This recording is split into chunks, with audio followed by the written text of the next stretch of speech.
Nous allons continuer sur la découverte d'un sujet qui est le sujet que Jésus a prêché pendant 3 ans.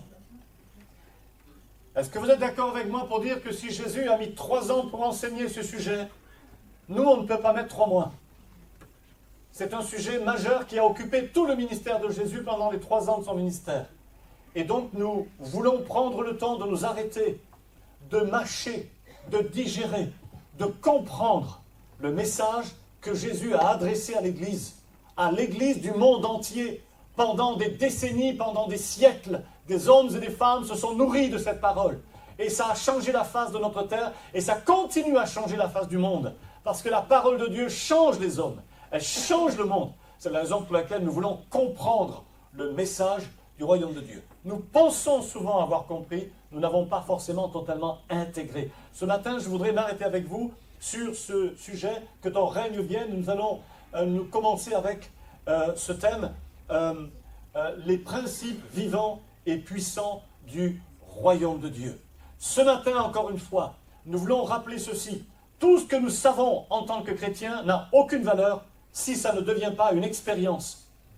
Tout ce que nous savons en tant que chrétiens n'a aucune valeur si ça ne devient pas un vécu. Nous voulons nous arrêter sur cette idée de le vivre. Je veux le vivre. Vous pouvez vous tourner vers votre voisin et lui dire ceci, tu peux le vivre. Et vous dites à votre voisin, toi aussi.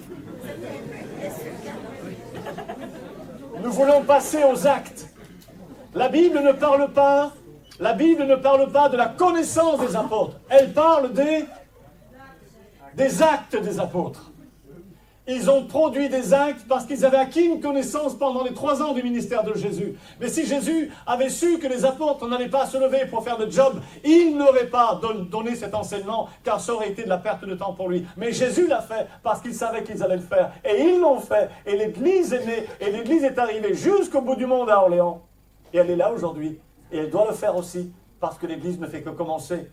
Et il y a encore tellement à faire dans cette ville d'Orléans. Il ne nous reste plus, nous avons compté, il ne nous reste plus que 300 000 habitants à gagner.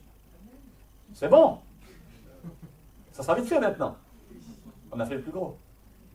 Il ne nous reste plus que 300 000 habitants à gagner à Orléans. Ça veut dire qu'il nous faudrait quelque chose comme une 20aine d'églises de plus. Vous êtes prêts à commencer à travailler sur la première avec nous? Vous avez vu, j'ai rebondi bien quand même. Hein?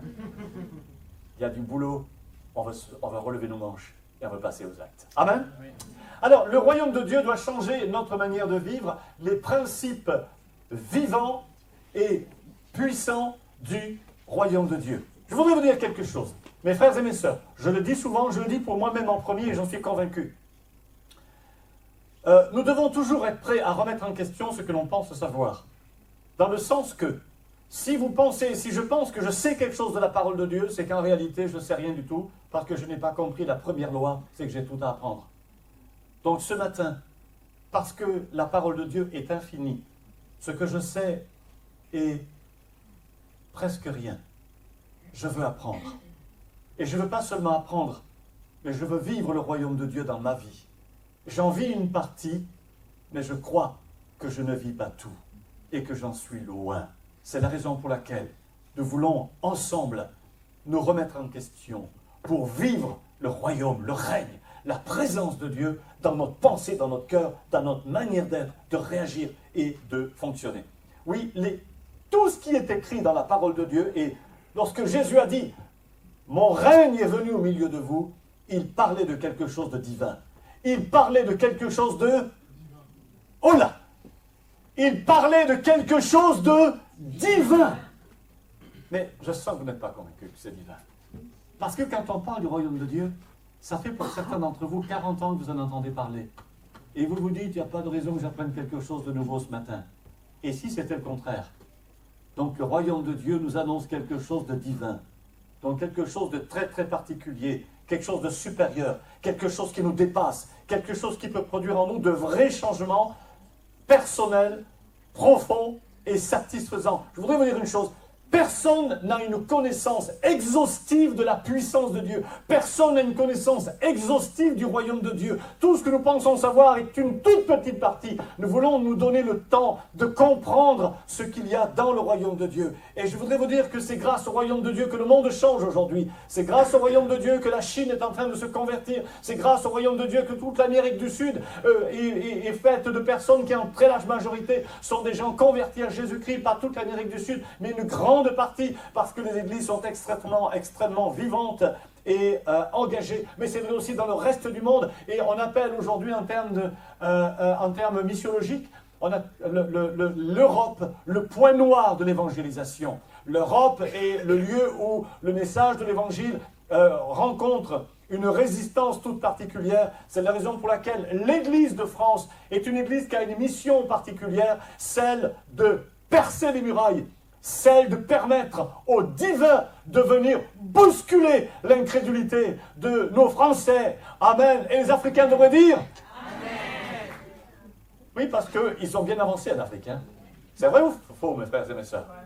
Oui, il y a beaucoup d'églises. Et nous voulons qu'il y ait beaucoup d'églises en France. Il y a des pays aux États-Unis, vous avez une église tous les 50 mètres dans les rues. Et tout simplement parce qu'on a compris que le royaume de Dieu, c'est le cœur de la vie. C'est ce qui donne du sens à l'existence. C'est ce qui fait de notre être un être à l'image de Dieu. Et donc, il n'y a pas cette résistance moins forte qu'en France. Et nous, ça résiste. C'est la raison pour laquelle on veut laisser le Seigneur venir nous parler, nous enseigner. Nous voulons croire qu'aujourd'hui, à cause du royaume de Dieu, l'impossible est à notre portée. Jésus ne nous a pas envoyés à faire quelque chose d'impossible, il nous a envoyés à faire quelque chose de possible. Si ça nous semble impossible, c'est juste un problème que nous avons. Mais dans le royaume de Dieu, c'est possible. Je voudrais vous prendre un exemple. Nous devons comprendre le divin. Le divin. Le divin, c'est le divin. Vérité de la palisse, hein? Pourquoi je lis cela? Parce qu'on emploie le mot divin, mais est-ce qu'on sait ce qu'il y a derrière? Est-ce qu'on sait ce qu'il y a derrière? Imaginez, vous vous baladez dans une forêt, et à un moment donné, vous voyez quelque chose qui brille par terre. Vous approchez, vous dégagez les feuilles, vous regardez, surprise, c'est une prise électrique. Vous vous dites, qu'est-ce qu'elle fait là? Vous voulez l'enlever, et vous apercevez qu'elle est connectée. Vous ne pouvez pas l'enlever. Alors vous allez chercher un truc électrique et vous testez, voir s'il y a du jus dedans. Et vous découvrez qu'il y a de l'électricité. Alors vous vous dites, mais c'est sensationnel, il n'y a pas de compteur, il n'y a rien. Et du coup, tous les voisins, les gens l'apprennent, il y a une prise en plein milieu du bois. Alors les gens arrivent, et puis ils arrivent chacun avec sa voiture électrique Zoé, avec son sèche-cheveux, avec son grille-pain, voilà, et tout le monde vient se brancher là, et puis on tire des rallonges, et puis on tire encore des rallonges, et puis on met des rallonges dans toute la ville, et puis il y a de l'électricité gratuite dans toute la ville. Pourquoi? Parce que tout simplement, on s'est connecté à quelque chose que si vous allez y mettre les doigts, vous allez savoir ce que c'est le divin. Une énergie considérable. L'énergie même de Dieu, l'énergie de celui qui est possesseur de toute puissance. L'univers ne s'est pas créé tout seul. Il s'est créé parce qu'à un moment donné, Dieu a ouvert sa boîte à énergie. Et dans son divin, dans sa divinité, dans sa gloire, dans sa toute-puissance, il peut réaliser tout ce qui est réalisable. Il l'a fait. Et il a donné la vie, l'énergie à la création. Et aujourd'hui, nous vivons dans une création vivante. Et c'est cela. Nous devons comprendre qu'il y a là quelque chose d'important pour nous. À un moment donné, nous avons besoin simplement en tant que chrétiens de toucher du doigt quelque chose de divin. Comment est-ce que je touche du doigt quelque chose de divin? Au moment où Jésus me dit fais ça, je le fais. Si je le fais, je touche quelque chose qui est divin. Si je dis oui, je vais essayer de le faire, mais peut-être que je vais oublier dès demain, alors je n'ai pas rencontré le divin, tout simplement parce que le problème, il se joue à mon niveau. Il n'y a pas de problème du côté de ce que Dieu fait, il y a un problème du côté de ce que nous recevons. Et nous savons qu'il y a un problème. Nous savons qu'il y a un problème et nous voulons essayer de le dépasser, de le vaincre et de toucher du doigt la réalité. Donc nous allons avancer avec le royaume de Dieu doit changer notre manière de vivre. Ça, c'était le thème précédent. Ça, c'est le bon. Le silence, la puissance et la vie du royaume. On y va? Marc 4-6. Si certains sont encore réveillés ce matin, vous pouvez lire avec moi ce texte. Marc 4-6. On y va ensemble? Vous êtes prêts à lire? On lit ensemble? Je vous le fais lire avec moi parce que c'est un privilège de lire à voix haute. Ça permet de mieux rentrer dans le texte. Hein, ce n'est pas de l'infantilisation du tout, hein, c'est pour que chacun puisse se nourrir et sa part. On lit ensemble. Il dit encore, il en est du royaume de Dieu, comme quand un homme de la semence en terre, qu'il dorme ou qu'il veille, nuit et jour, la semence germe et croît sans qu'il sache comment. La terre produit d'elle-même d'abord l'herbe, puis l'épi, puis le grain, tout formé dans l'épi. Et dès que le fruit est mûr, on y met la faucille, car la moisson est là. Alors là, nous sommes devant ce mystère.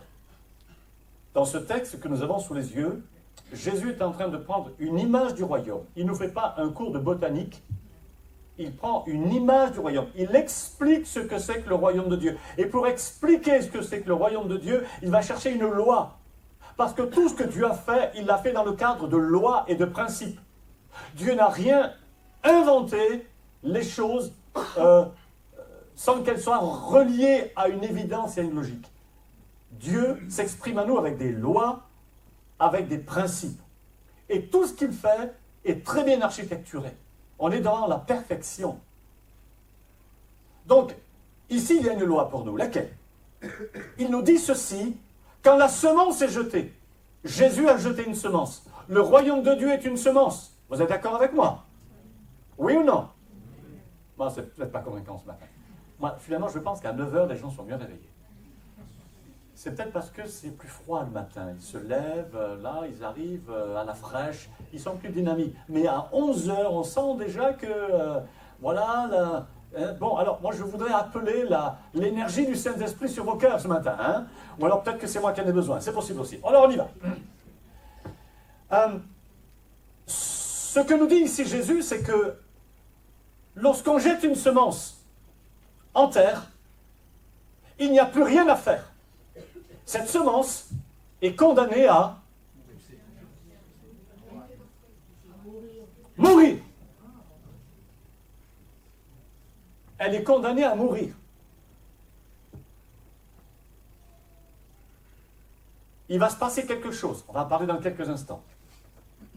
Elle va mourir, certes, et puis ensuite elle va germer, elle va croître, sans que l'on sache comment. Écoutez bien, sans que l'on sache comment. La terre produit, je vais vous le faire dire, mes frères et mes sœurs, je vous lâcherai pas, on a fermé les portes à clé. D'elle-même, comprenez bien, notre logique n'a rien à comprendre. Notre intelligence n'a rien à comprendre. Ça se fait tout seul. C'est une loi de Dieu. Le royaume de Dieu correspond à des lois qui sont les lois de Dieu. Ce n'est pas nous qui pouvons le faire. Nous sommes incapables de le faire. C'est ce que nous dit Jésus. Ce qu'il fait, souvenez-vous de la prise électrique, ça se fait tout seul. Il n'y a qu'à brancher. L'image qui est contenue dans cette parole est claire. C'est continuel. C'est nuit et jour. Sans qu'on puisse l'observer, sans qu'on puisse le comprendre. Dans l'invisible, il se passe quelque chose qui va avoir des effets visibles. L'effet visible, c'est la plante. Il y a des lois dans le royaume de Dieu et nous allons lire ceci. On le lit ensemble. Matthieu 17, 20. Nous lisons ceci.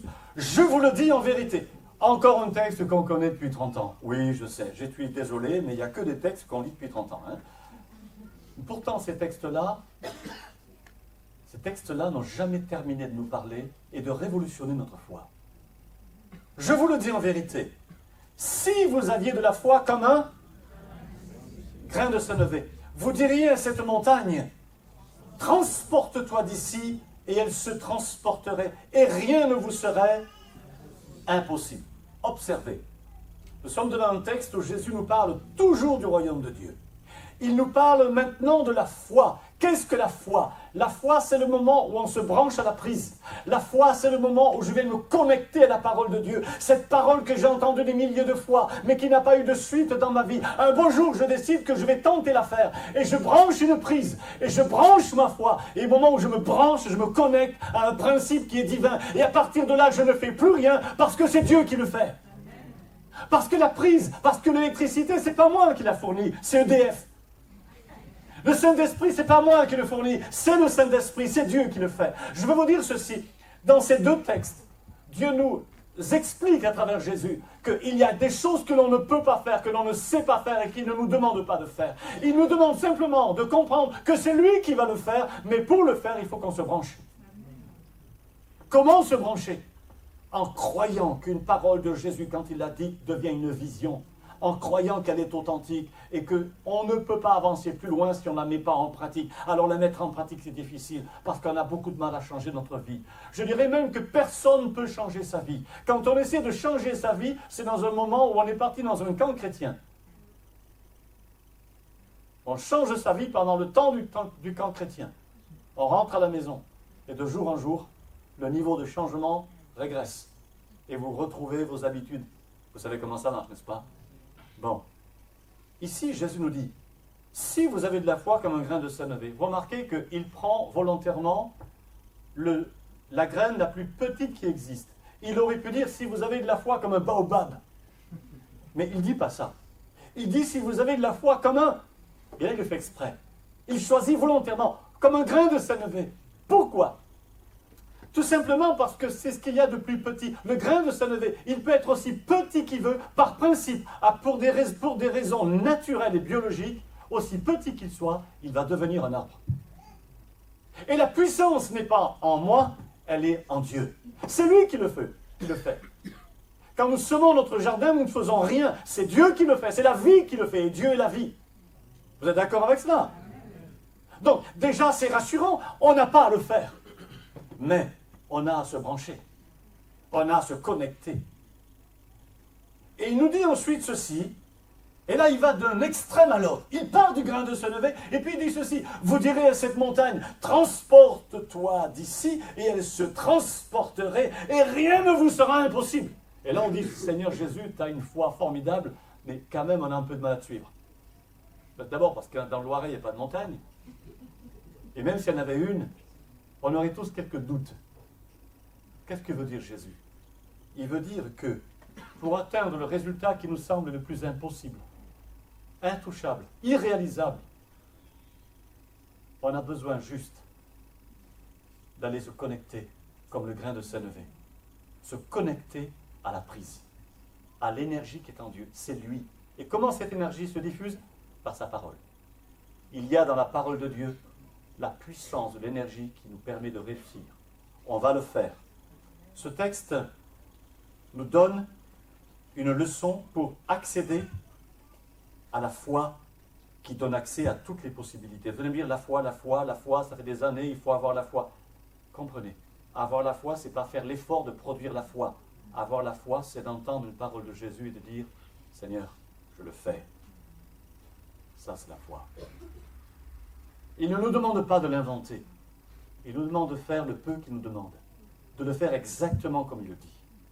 Si Dieu te dit, aimez vos ennemis, qu'est-ce qu'on va faire? Ok? Jésus nous dit, aimez vos ennemis.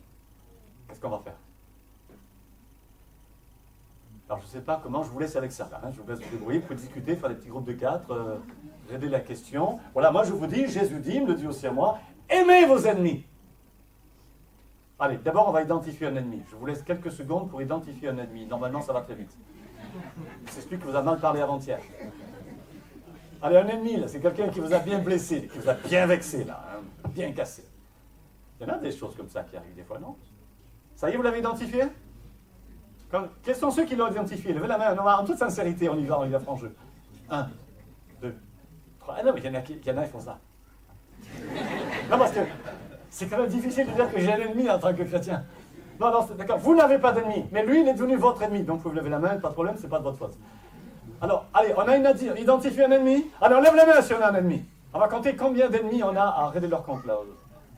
Ah, pas beaucoup, il y en a que 5 ou 6. Tous les autres n'ont pas d'ennemis. Bon, c'est qu'ils n'ont pas reçu encore leurs impôts. Ça va arriver.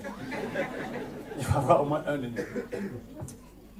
Maintenant, Jésus nous dit, innocemment, gentiment, détendu, relax, et il y croit en plus, allez aimer vos ennemis. Le jour où vous avez un ennemi, quelqu'un qui vous a bien fait du mal, l'hypothèse de l'aimer ne vous passe même pas par l'esprit. Vous avez plutôt d'autres idées qui vous passent par l'esprit. Restituer. Alors là, je voudrais vous dire une chose. La parole de Dieu, elle commence là. La parole de Dieu commence au moment où nous sommes incapables de la réaliser. Je ne peux pas le faire. Ok, parce que tu t'es pas branché à la bonne prise. Tu ne peux pas le faire parce que tu fonctionnes complètement naturellement. C'est ta nature. Il y a 2 royaumes dans le monde. Il y a le royaume de Dieu et il y a le royaume du monde. Il y a la culture du royaume de Dieu et la culture du monde. La culture du monde nous envahit parce qu'on vit 24 heures sur 24 dedans. Parce qu'on vit pendant des années dans cette culture. Et on fonctionne et on réagit automatiquement avec cette culture du monde qui fait de nous des gens incapables d'être autre chose que notre péché a fait de nous, c'est-à-dire des gens qui ne sont pas capables de changer. Et c'est là que Jésus nous dit, oui, mais moi je t'ai envoyé mon règne en toi. Et c'est ce règne qui va venir installer quelque chose dans ta vie qui fait que même si tu pensais que tu n'étais pas capable de le faire, tu vas le faire quand même. Tu vas le faire parce que tu vas trouver du plaisir et du bonheur à le faire. Tu vas le faire parce que dès que tu vas commencer à appuyer sur ce bouton ou à brancher sur cette prise, tu vas te rendre compte que tu commences à changer, que des choses deviennent possibles en toi qui n'étaient pas possibles. Et soudain, elles deviennent des possibilités. Et tu te dis, mais je peux le faire. Et Dieu te dit, tu peux le faire. Amen. Oui, je peux le faire, je peux être comme ça. On va voir comment d'ailleurs, parce que vous dites Amen, mais vous ne savez pas de quoi je veux parler là. D'abord, si vous dites Amen, ça veut dire que vous allez commencer par aimer vos ennemis. Et si vous avez un ennemi, vous allez apprendre à l'aimer. Vous allez me dire, peut-être, d'accord, mais je ne suis pas encore prêt. Ok, on a encore 20 minutes, ça devrait être suffisant. On va en parler. On reparlera d'ailleurs ça un petit peu plus tard, dimanche en 15. J'essaie de retenir votre attention. J'essaie de retenir votre attention parce que je sais que lorsqu'on a entendu parler du royaume de Dieu pendant 30 ou 40 ans, c'est difficile de penser qu'on va apprendre quelque chose de nouveau. Pourtant, je voudrais vous dire que dans la parole de Dieu, je l'ai déjà dit, je le redis, ce que l'on croit savoir est déjà révolu. Dans le sens que la parole de Dieu n'a pas de limite à la compréhension. Elle est beaucoup plus large. Quand Dieu parle, c'est beaucoup plus large que ce que j'ai compris. Et si je me limite à ce que j'ai compris, alors j'ai tout à apprendre et je veux qu'on continue. La raison pour laquelle Jésus va consacrer ces 3 années d'enseignement, il va y consacrer toutes ses forces. Jésus va y consacrer, oui, son enseignement. Tous les choix qu'il va faire vont être par rapport à ça. Tous ces combats vont être sur ce sujet qui tend vers le changement de notre cœur, de nos paradigmes et du royaume qui est en nous. Il veut nous faire changer de royaume, changer de règne. Il veut qu'on abandonne les lois de ce royaume, de ce monde, et on adopte les lois du royaume de Dieu. Et pour cela, il va y consacrer toute son énergie. Il va accomplir des miracles. Il va provoquer. Pourquoi est-ce que Jésus accomplit des miracles? Il n'a pas l'intention de guérir tous les gens du monde, mais simplement il a l'intention de provoquer en nous quelque chose qui nous stupéfie. Mais comment Jésus peut-il faire des miracles? Justement, il les fait. Pourquoi est-ce qu'il les fait? Comment est-ce qu'il les fait? Il le fait pour nous, pour obliger l'incrédule à se dire, mais ce n'est pas possible, on ne peut pas faire ça. Oui, mais Jésus le fait, Dieu le fait. Donc c'est qu'il y a un problème en moi, je ne suis pas capable de le croire. Alors qu'est-ce qui t'empêche de le croire? Puisqu'il le fait. Jésus nous révèle la prise. Il nous révèle l'énergie du royaume de Dieu, la puissance qui est contenue dans la parole de Jésus. Dans une parole de Jésus, il y a une puissance. C'est là-dessus qu'il faut qu'on s'arrête absolument. Alors, ça commence comment? Il y a un chemin. Ce chemin, on le prend ensemble maintenant, si vous voulez bien. Ça commence par une mort. Parce que lorsque Jésus a parlé, lorsqu'il a tout dit, alors il est mort. Et vous savez pourquoi il est mort? Il est mort à la croix pour nous donner la leçon suprême que toute résurrection commence par une mort et que sans la mort, il n'y a pas de résurrection. Or, le royaume de Dieu, c'est la résurrection et la vie. Et ce qui doit ressusciter en nous, c'est justement notre foi. C'est justement tous nos paradigmes, toute notre compréhension, Tout ce que j'ai acquis dans le monde, je dois le laisser mourir. C'est pour ça que moi-même, j'ai besoin de mourir. C'est pour ça que toi-même, tu as besoin de mourir. Tu as besoin de passer par cette mort. Et c'était la leçon de Jésus quand il parle de cette plante, de cette graine, cette petite graine qui est toute contente parce qu'elle se dit, enfin, je vais pouvoir créer un arbre merveilleux. Je vais être l'arbre le plus beau de ce jardin. Et justement, le jardinier lui dit, désolé, mais moi, je vais te prendre et je vais te mettre à 50 cm sous terre et tu vas y rester 1 an. Ah non, là, c'est pas cool. Ça, on n'aime pas trop ça, parce que quand on a une petite graine de s'élever, on a envie de grandir. Et quand on est un chrétien normal, on a envie de produire du fruit, on a envie d'être quelqu'un qui fait des choses formidables pour le royaume de Dieu. Alors Jésus vient te parler, il te dit, d'accord, je voudrais simplement te dire quelque chose. Je voudrais te dire quelque chose.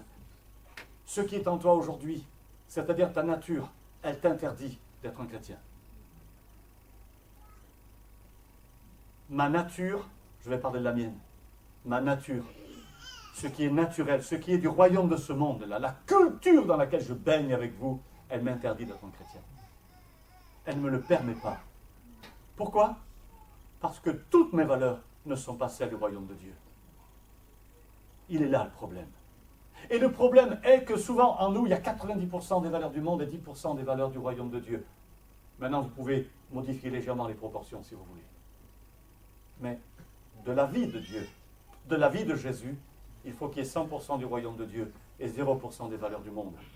C'est la raison pour laquelle il y a du boulot, mais ce boulot, c'est une aventure extraordinaire, parce que plus on avance, plus on devient meilleur, plus on ressemble à Dieu, et plus ça change positivement tout notre environnement.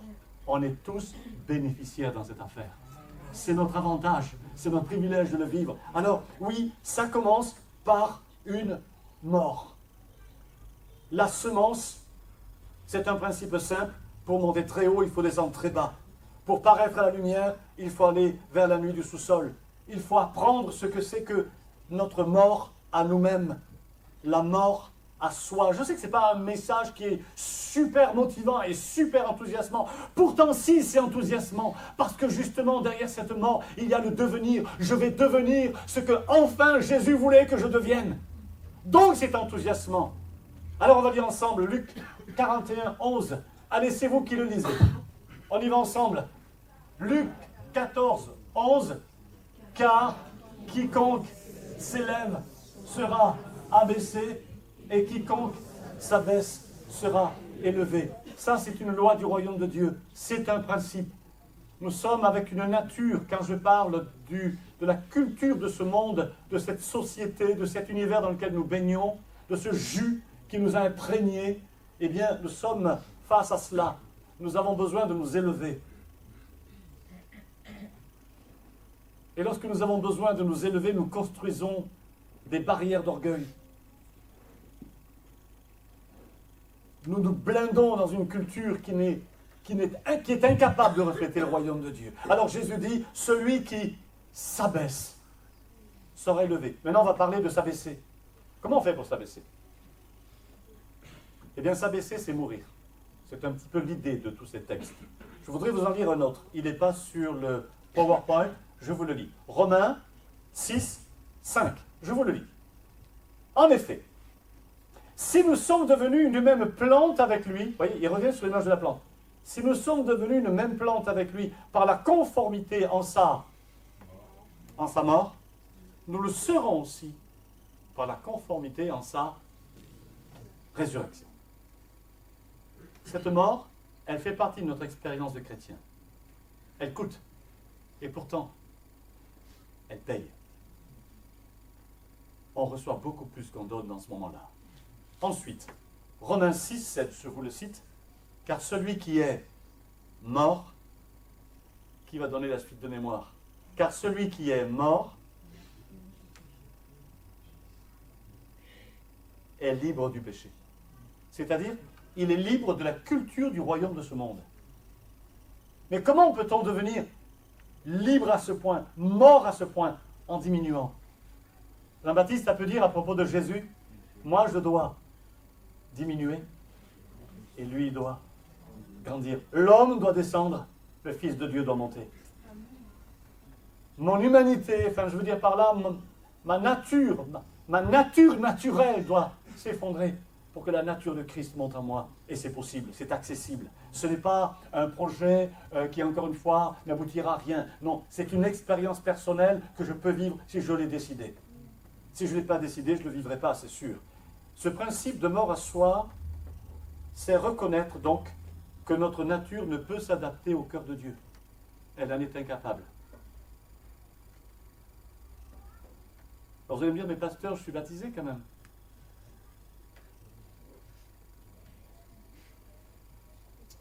Oui, le baptême n'est qu'un symbole. Il est le symbole d'une mort.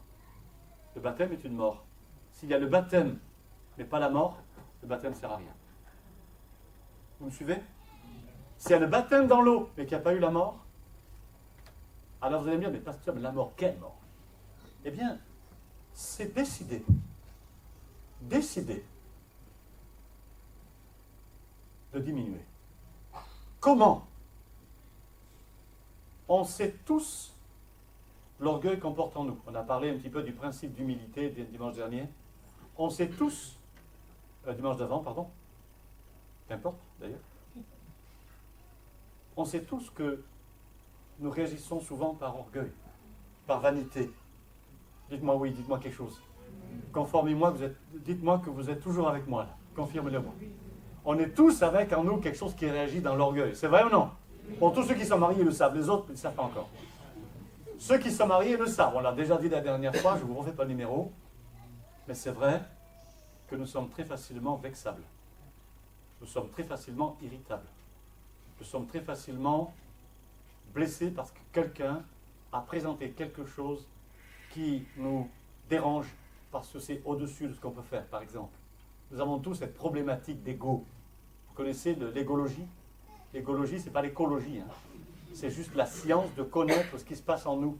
Tout ce qui se passe en nous qui souffre. Vous savez, des fois on souffre, on a des souffrances.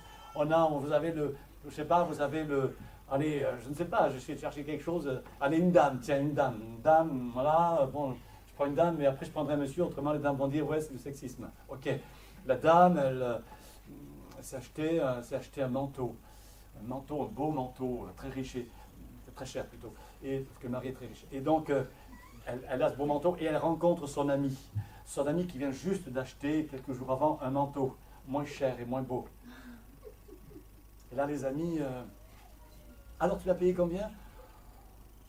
Et là, ça commence, on va chercher à cacher la vérité, toute une problématique. Alors, c'est un peu symbolique ce que je dis, c'est une image, c'est un petit peu bas de gamme, hein, mais là, commencer à éprouver des choses. Vous savez, c'est ces univers qui bougent en nous, ce ressenti. Là, ça peut être une jalousie pour quelqu'un, ça peut être une humiliation, ça peut être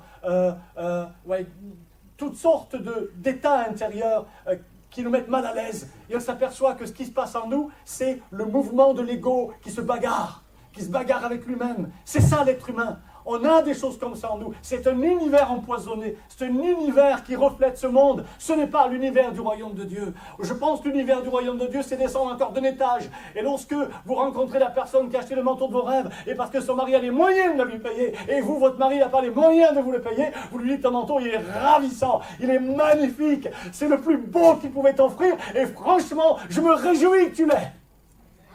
Mais vous dites pas après. Juste après.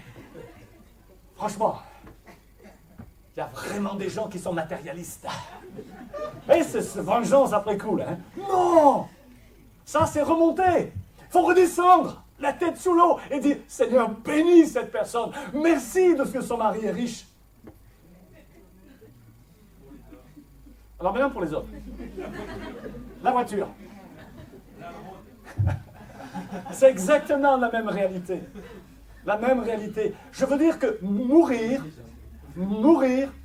c'est annihiler, c'est se désintoxiquer de tout l'orgueil qui est en nous, la vanité, la prétention, etc.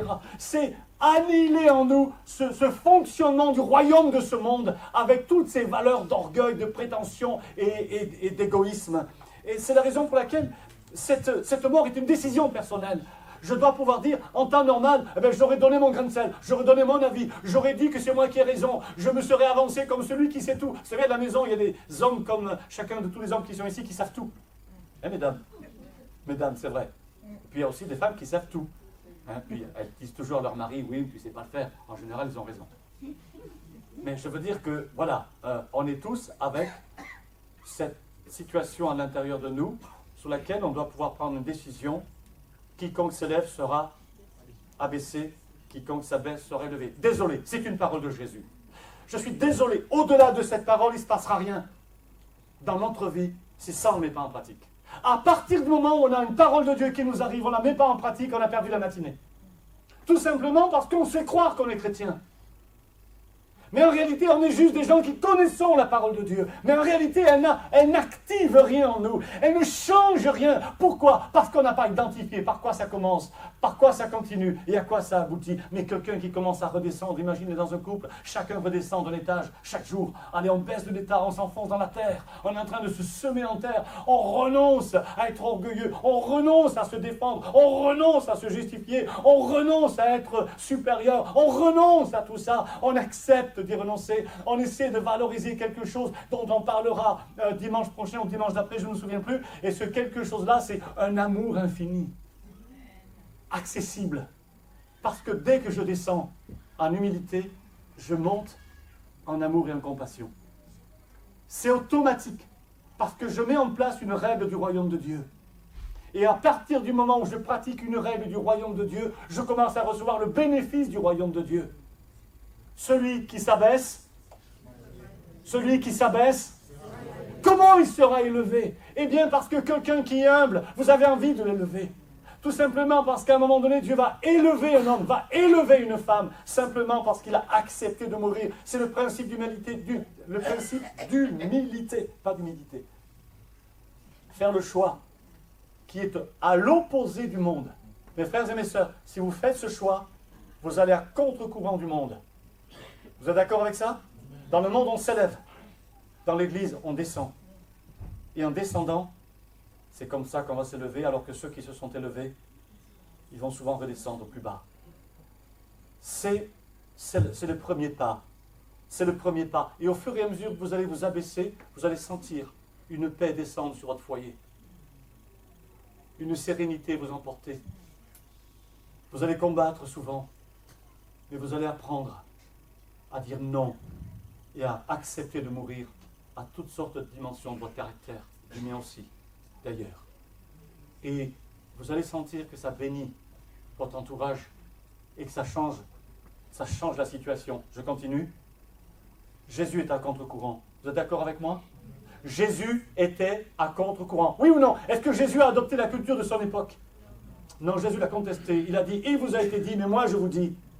C'est un autre registre, c'est un autre chemin, c'est une autre expérience, celle de mourir à soi-même. Il y a une mort qui nous amène à la vie. Et oui, c'est vrai que c'est pas facile à vendre ça.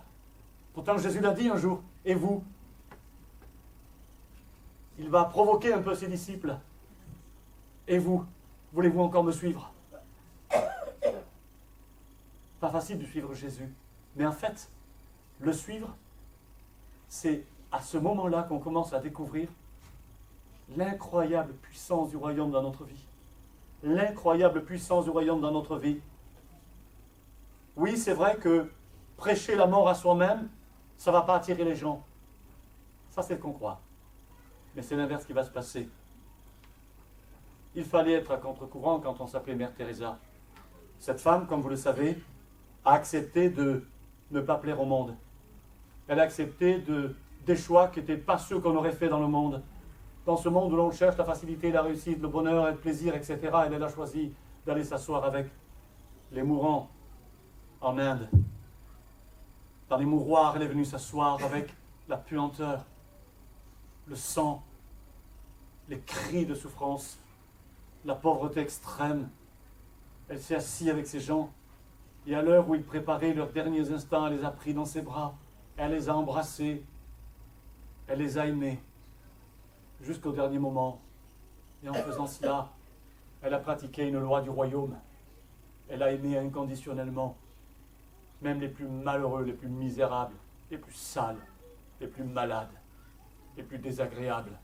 Elle les a aimés. C'est cette femme qui s'est fait oublier pendant des années. Personne ne savait qu'elle faisait ça réellement. Petit à petit, les médias, les amis, les cercles de soutien l'ont identifiée. Et on a commencé à parler de Mère Teresa. Et Mère Teresa est venue faire des conférences dans le monde entier. Il faut savoir que cette femme a sillonné le monde entier. Elle a fait des conférences dans toutes les dimensions. Elle a essayé d'éveiller l'humanité au fait que dans l'amour, il y a beaucoup plus de puissance et d'efficacité que dans tout le reste. Et cette femme, elle est passée des mouroirs de l'Inde. Et dans l'inconnu le plus total, elle est devenue une femme à la lumière.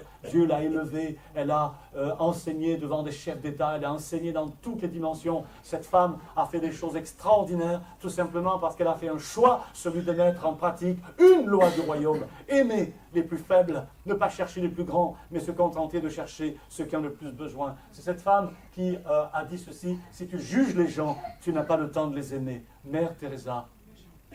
Juger, c'est le monde. Aimer, c'est le royaume de Dieu. Pour ça, on a des diplômes là-dessus. Mais aimer, c'est le royaume de Dieu. Et ça s'apprend. Ça s'apprend, mais c'est facile à apprendre. Et nous voulons l'apprendre. C'est vrai aussi avec un autre personnage, Gandhi. Est-ce que Gandhi était chrétien? Non, il n'était pas chrétien. Pourtant, cet homme a mis en application une règle d'intégrité absolue sur la base de la non-violence. Il a voulu libérer l'Inde, ce royaume qui était dominé par les British, et il a renoncé à prendre les armes. À l'époque, c'était les armes d'abord, discuter après. Lui a pris la non-violence comme principe, et il a assumé jusqu'au bout. Même ceux qui le défendaient, ceux qui le soutenaient, ses supporters lui disaient à un moment donné, il faut arrêter. Il a dit non, ou c'est une règle, ou c'est pas une règle. Mais pour lui, c'était une règle. Et il est allé jusqu'au bout. Et par sa non-violence, son refus d'entrer en guerre, il a libéré son pays. Il a donné une leçon au monde. Et cet homme, Gandhi, nous a laissé au moins 2 citations que je voudrais partager avec vous. La première citation, je suis désolé pour les problèmes qu'on a avec l'image. Sa première citation, c'est celle-ci. Et je crois qu'elle est grandiose. Elle est grandiose. Ma vie est mon seul enseignement. Quand quelqu'un peut dire ma vie est mon seul enseignement, c'est qu'il se sent en totale harmonie avec tout ce qu'il a fait, tout ce qu'il a pensé, toutes les règles qu'il s'est données. Et quand quelqu'un est à ce niveau d'intégrité, il est déjà dans un principe qui est le principe du royaume de Dieu. Il n'était pas chrétien, mais il a mis en jeu un principe du royaume, la non-violence. Et dans cette non-violence, il a prouvé que même un non-chrétien peut faire agir un principe du royaume de Dieu et sauver un pays d'un bain de sang. Il l'a fait. C'est Gandhi. Mais il a dit autre chose. Et là, ça va faire mal. Ça, c'est pour vous couper l'appétit à midi. Il a dit aussi ceci: sans doute serais-je chrétien si les chrétiens l'étaient 24 heures par jour. Et là, ça met une claque. Qu'un homme d'une telle intégrité dise « j'aurais pu être chrétien », mais le problème, c'est que les chrétiens n'ont pas prouvé leur intégrité. Là, ça fait vraiment très mal. Mais ça nous donne une leçon dont on a besoin, mes frères et mes sœurs. On ne peut pas dire que l'on est chrétien si on fonctionne avec toutes les lois du royaume de ce monde et de cette société. On ne peut dire qu'on est chrétien que si l'on a définitivement intégré les lois du royaume de Dieu. Et ce sont ces lois du royaume de Dieu qui ont permis à la première Église d'être capable de donner sa vie dans les arènes de Rome. Parce qu'à ce stade de leur vie, leur amour était tel, leur relation avec le Seigneur était telle, leur conviction du royaume des cieux était telle que mourir pour eux n'était pas impossible. Dur, c'est toujours dur de mourir, de donner sa vie, mais pas impossible. Alors, nous apprenons quelque chose avec tous ces gens. Nous apprenons quelque chose dans ce domaine de la mort à soi-même. Mes frères et mes sœurs, on en reparlera lorsqu'on parlera de l'amour, parce qu'on va en reparler. Je sais que certains, vous allez me dire, pasteur, vous parlez beaucoup de ça. J'espère. Parce que Dieu est amour et on n'en sortira pas. Et le jour où on en sort, c'est grave. Donc nous voulons rester sur ce sujet, parce qu'il en va de l'intégrité de notre Église. Il en va de l'avenir de notre Église. Parce qu'une Église qui se développe, c'est une Église qui a une vraie intégrité et qui est convaincue de ce qu'elle fait et qui a décidé de payer le prix pour le faire. Une Église qui va gagner Orléans, c'est une Église qui va décider de payer le prix de cette mort à soi-même pour appliquer la loi du royaume. Quand quelqu'un rentre dans l'Église, il n'apprend pas les salades, il n'apprend pas les histoires, comment dirais-je, je cherche le mot, il m'échappe.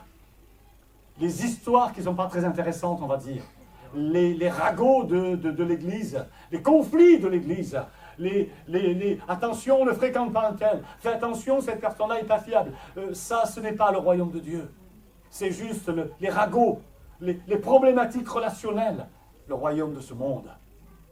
Alors nous voulons être l'Église qui fonctionne sur la base des principes, des paroles de Jésus. Mes frères et mes sœurs, on va s'arrêter parce que le temps est écoulé. J'aurais aimé continuer. Si vous me disiez, pasteur, on vous donne encore une demi-heure, je le ferai, mais comme vous ne le dites pas...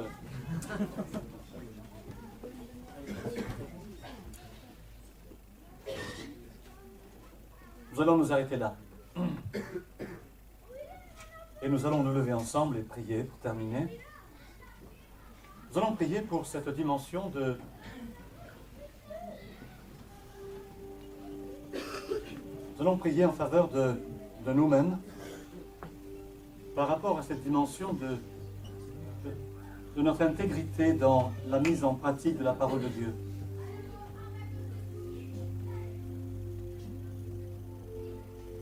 Je pense que nous serons chrétiens 24 heures sur 24 le jour où nous aurons accepté de mourir à nous-mêmes, de mourir à notre orgueil, notre vanité.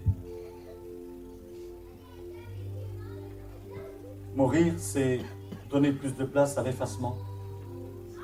Mourir, c'est donner plus de place à l'humilité. Mourir, c'est se rendre capable de devenir 100% tolérant.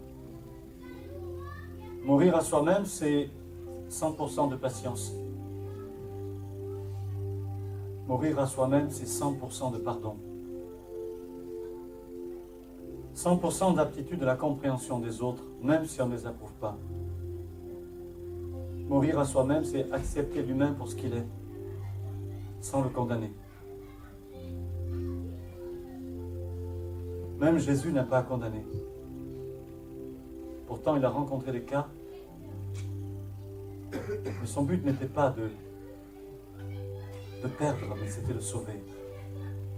Et parfois, pour sauver quelqu'un, il faut juste de la patience, du pardon, de la tolérance, et laisser venir les choses.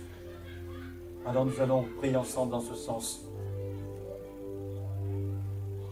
Père, tous ensemble, ce matin, nous sommes là devant toi. Et oui, nous voulons chacun pour nous-mêmes, puisque nous avons entendu que tu nous défiais. Tu nous défies à diminuer. Tu nous invites à descendre comme une graine dans le sol, de disparaître. Tu nous invites à nous rabaisser. Tu nous fais la promesse que notre rabaissement va produire notre élévation. Et nous le croyons. Et nous voulons mettre vraiment notre âme en capacité de se brancher à la prise, c'est-à-dire au miracle qui se produit dans l'inconnu, lorsque l'on met en pratique une seule de tes lois et de tes principes, qui sont tous reliés à une source d'énergie considérable et créatrice qu'est l'amour. Alors Seigneur, ce matin ensemble, nous faisons cette prière chacun pour nous-mêmes au fond de notre cœur. Père, je veux me débarrasser de mon orgueil. Je veux renoncer à me battre, renoncer à être meilleur que mon conjoint, renoncer à m'imposer. Je veux devenir capable d'aimer quelqu'un d'autre. Je veux devenir capable de patienter autant que nécessaire, de renoncer à ma colère. Je veux mettre en pratique, Seigneur, cette règle afin que tu puisses m'élever, élever ce qui m'entoure, élever ma famille. Amen. Amen. Amen.